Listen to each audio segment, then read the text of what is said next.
Now that you're all caught up with the modifications made to MechanicO in the last video, we are going to work on his back end. We're going to work on these racks and the luggage that goes with them.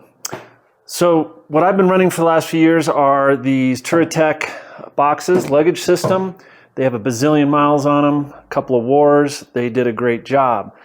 What I'm going to be going to are these Beaumont boxes, really nice boxes. I did a lot of research and these are amazing. I'm not going to go over it here. They come from Bulgaria and they have some very nice features that I like. I'll probably talk about that in a later video, more generally about gear. What we're going to do is we are going to modify the rack, because as you can tell, the left side is wider than the right side. That is to accommodate for the different widths of boxes. So this skinny box goes on the left, the fat box goes on the right, and the reason they made the rack wider on the left is to clear the muffler. But these Beaumonts I've got are symmetrical. They are both 40-liter boxes, so we are going to make the rack symmetrical. We're going to be cutting and re-welding the left rack, and we're going to be bringing in about 1.75 inches, and then we'll have to do some modifications to the muffler, which we'll talk about later. All right, so with that, let's get to work. All right, with the rack cut, or the lower section, the part that takes the luggage, cut off, we are now going to heat up these two tubes and bend them down so they're more inward. This is the gas tank on an 800, so it is important that we protect that from heat. I could pull this off and heat it off the bike, but I want to leave it on the bike and bend it so I can measure it with the other side and make sure I get them the same. So I'm going to do it on the bike and protect the tank. All right, we have to add some extra heat shielding here. This is literally the gas tank, so I made a hard plate there for that. This is a wet rag that keeps the heat from traveling into the frame and burning my lovely powder coating. All right, let's get to bending.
Looks good to me.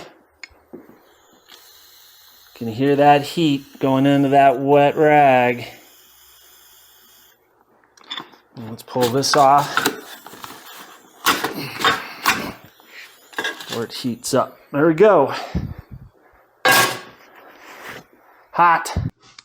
So we have heated up both of these legs and bent them down, and then we also cut to length and cope the ends so that the ring part can fit in there perfectly for welding.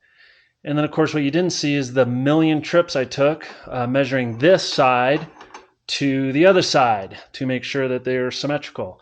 That would have been boring video. So anyways, let's what we're going to do is we're going to tack these and then work on the other braces for this rack after tacking.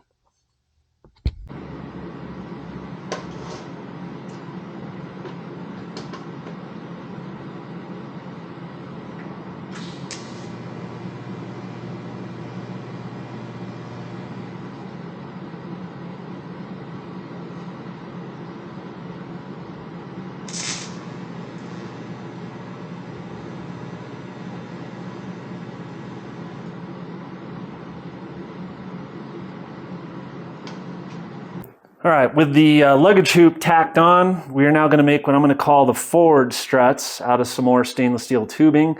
That'll look something like that. And I think you can see there's a stainless steel tab bolted to the frame. That'll be the mount to the frame. I was actually able to salvage from the old rack the bar that used to be here, cut off a tab. That's what that is. So what we need to make this fit, we need to cope it and put an angle cut on there so everything fits nice for welding. Let's do this. First, we're going to cope the end of the tube with this 3/4 end mill. Add a little coolant. Because it is stainless, it likes coolant.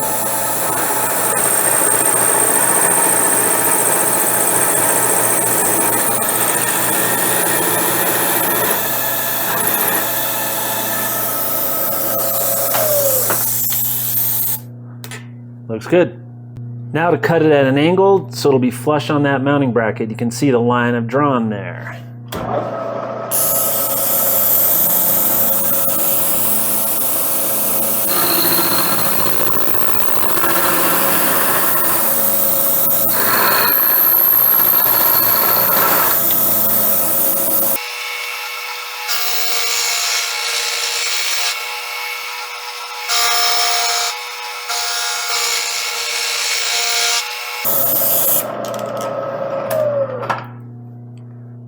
So here they are done. Came out really good. There's your coping right there. And there is your beveled side. So when it mounts up, it looks something like this.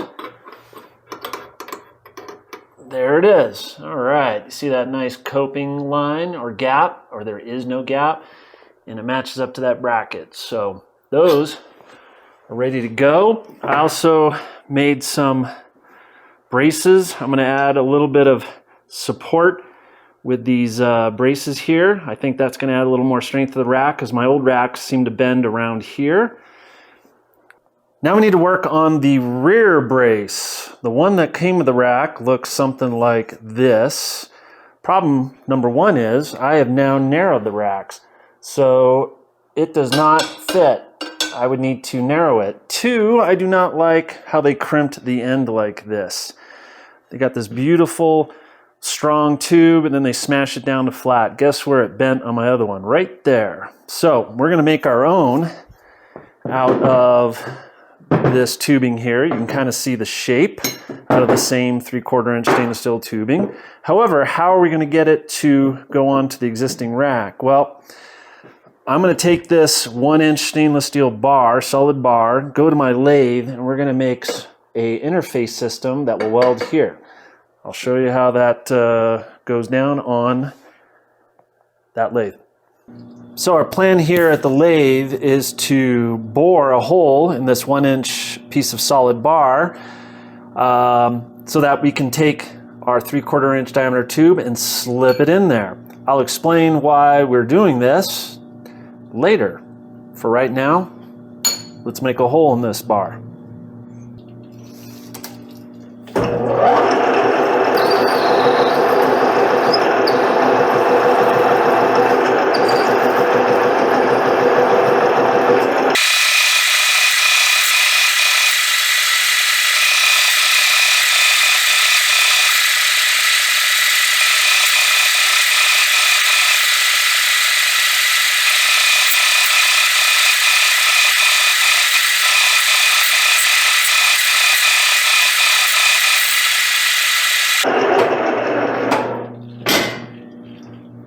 All right, that's just what I'd call a pilot hole. All right, now what we'll call a much bigger hole, but it'll be under 3/4 inch because we'll finish that off with the reamer. Let's lower the speed.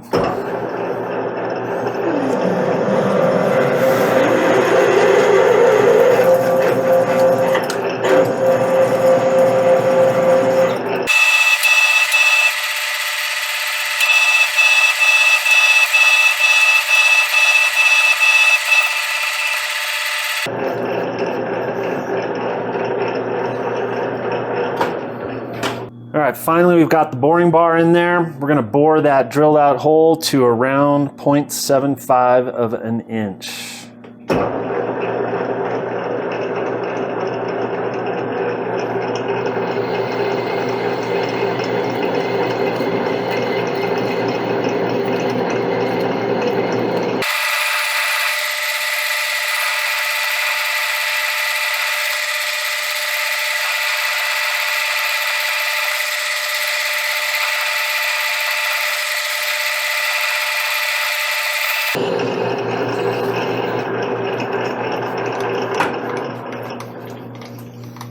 So after the bore work, take our 3/4 tube, there it goes, it inserts in about 1.5 inches is what I was shooting for. And I'll show you why.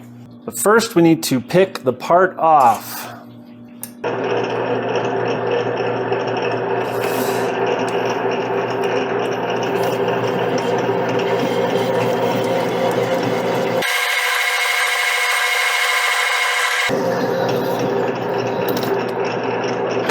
Voila, our part.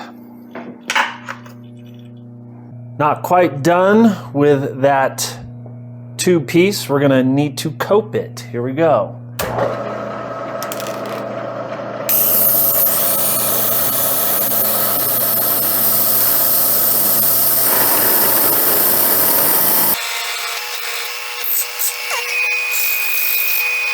Looks good. All right, finished up the parts, what I'm gonna call the boss, or a boss. Made 2 of them. You can see I actually went back to the lathe and did a little bit of what I call cosmetic work.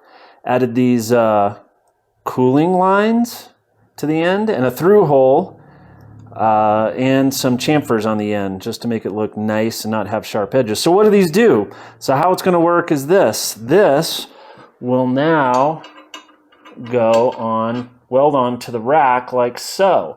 And then the new rear brace will go into there, and I'll put a bolt, drill a hole through it, put a bolt through it. So we'll get something that looks like that after I weld it. All right, let's work on the brace itself. So I already went ahead and tacked those bosses onto the rear of the rack. You can see them here. And what these will now do is take those 3/4 tubes like so.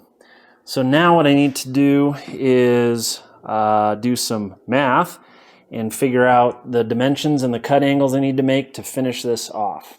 So here is the rear brace all cut and tacked up. Came out fantastic. And while I was at it, I went ahead and tacked up the those front braces we made for the side racks. So everything is off now off the bike, because what we're going to do is take it over to the welding table and just do a buttload of finishing welds. So I will spare you the boredom of watching that and give you a brief view of it, and then we'll see it all finished up and on the bike.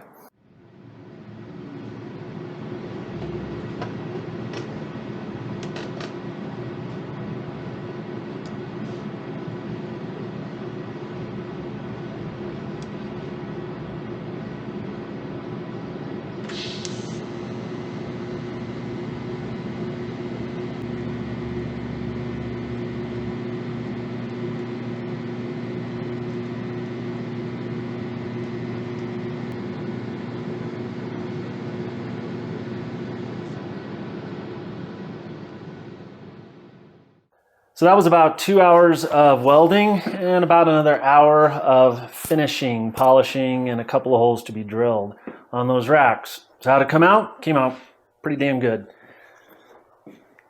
There it is, the new rack.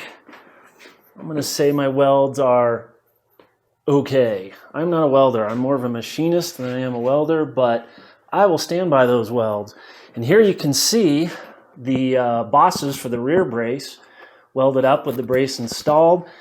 I even made some brass washers that have a radius on them, because a flat washer on a round surface says hack, in my opinion. So I lathed those up. Here's a photo of them up close. Basically, I used a 1-inch end mill to cope the end and then picked them off on the lathe, because this is a 1-inch diameter. And you get something that looks nice like that. And I do like brass. So what does this new rack do? Well, it does this. Here you see the Beaumont luggage mounted on the racks. Looks very nice and clean, and you'll notice they are symmetrical now on the bike because the boxes are symmetrical. But here's the cool part. So the old rack with the Touratech bags was 41 inches wide. This new setup is 39 inches wide, and I'll put some numbers on the screen. There you go.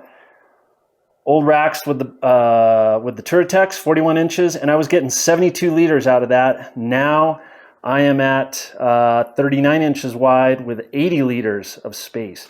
So I have more room and I'm narrower. And actually they also sit about 1/4 of an inch higher off the ground. So it's a great setup. Now, the issue we have next is there is no longer room for the current muffler. The stock muffler, no way. That thing is the size of a water heater. But even the Remus exhaust you saw in here before will not fit in this gap. So I've got a solution to that. And that is what we're going to work on in the next episode.